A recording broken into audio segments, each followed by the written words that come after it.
Assalamualaikum warahmatullahi wabarakatuh. Saya Nanda Auliana Sution dari kelompok 6 akan membahas tentang geometri. Geometri dalam Yunani kuno, geo bumi, metron pengukuran, ilmu ukur atau ilmu bangun adalah cabang matematika yang bersangkutan dengan pertanyaan bentuk, ukuran, posisi relatif gambar, dan sifat ruang. Seorang ahli matematika yang bekerja di bidang geometri disebut ahli geometri. Geometri muncul secara independen di sejumlah budaya awal sebagai ilmu pengetahuan praktis tentang panjang, luas, dan volume, dengan unsur-unsur dari ilmu matematika formal yang muncul di barat sedini Thales atau abad 6 sebelum Masehi. Pada abad ketiga sebelum Masehi, geometri dimasukkan ke dalam bentuk aksiomatik oleh Euclid yang dibantu oleh geometri Euclid, menjadi standar selama berabad-abad. Archimedes mengembangkan teknik cerdik untuk menghitung luas dan isi. Banyak cara mengantisipasi kalkulus integral yang modern. Bidang astronomi, terutama memetakan posisi bintang dan planet pada falak dan menggambarkan hubungan antara gerakan benda langit, menjabat sebagai sumber penting masalah geometrik selama berikutnya dan setengah milenium. Kedua geometri dan astronomi dianggap di dunia klasik untuk menjadi bagian dari quadrivium tersebut. Subset dari 7 seni liberal dianggap penting untuk warga negara bebas untuk menguasai. Pengenalan koordinat oleh René Descartes dan perkembangan bersamaan aljabar menandai tahap baru untuk geometri. Karena tokoh geometris seperti kurva pesawat sekarang bisa diwakili analitis, yakni dengan fungsi dan persamaan. Hal ini memainkan peran penting dalam munculnya kalkulus pada abad ke-17.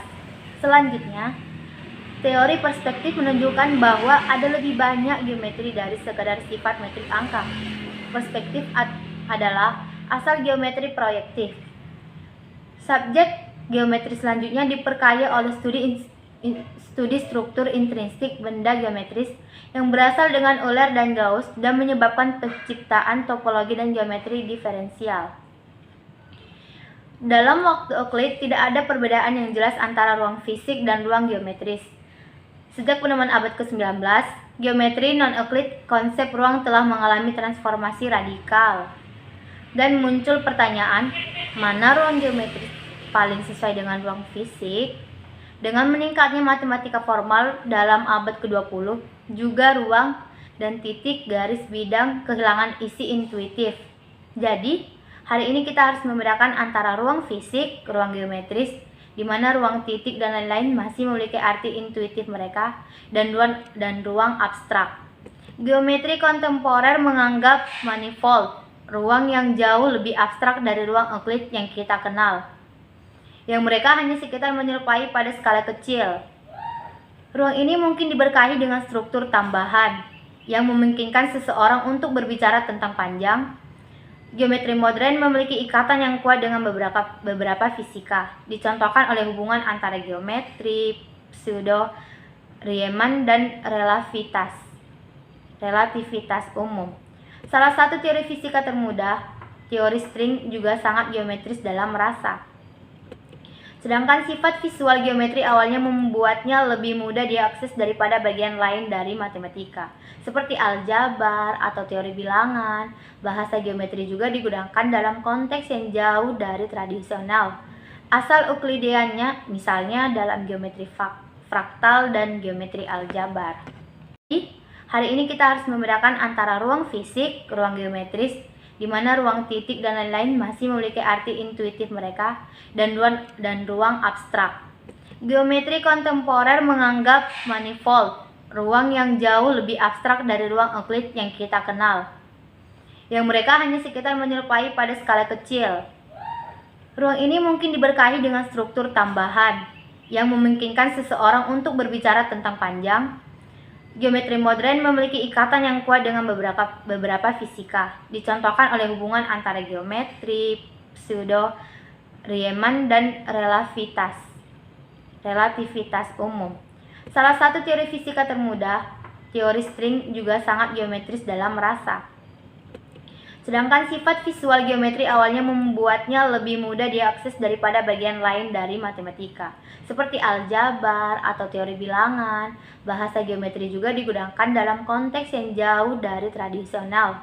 Asal Euklideannya, misalnya dalam geometri fraktal dan geometri aljabar. Ada yang 3 dimensi, ada pula yang 4 dimensi. Konsep penting dalam geometri yaitu aksioma, titik, garis, bidang, sudut, kurva, permukaan, manifold, panjang, luas, dan volume, metrik dan ukuran, kesesuaian dan kesamaan, konstruksi kompas dan pembatas, dimensi, simetrik. Geometri kompensasi seperti geometri Euklides, geometri diferensial, geometri non-Euklides, topologi, geometri kompleks, geometri diskrit, geometri komputasi. Geometri aljabar. Geometri aljabar merupakan cabang matematika yang mempelajari akar dari suatu suku banyak. Dalam kajian modern, digunakan berbagai alat dari aljabar abstrak seperti aljabar komutatif dan teori kategori. Salah satu objek fundamental dalam studi geometri aljabar adalah varietas aljabarik yang merupakan manifestasi geometris dari akar suatu sistem suku banyak. Dari struktur ini, dapat dikaji berbagai kurva aljabarik seperti garis, parabola, elips, kurva eliptik, dan lain-lain. Geometri aljabar merupakan salah satu topik sentral dalam matematika dengan berbagai topik terkait seperti analisis kompleks, topologi, teori bilangan, teori kategori, dan lain-lain. Ada pula geometri dalam dimensi.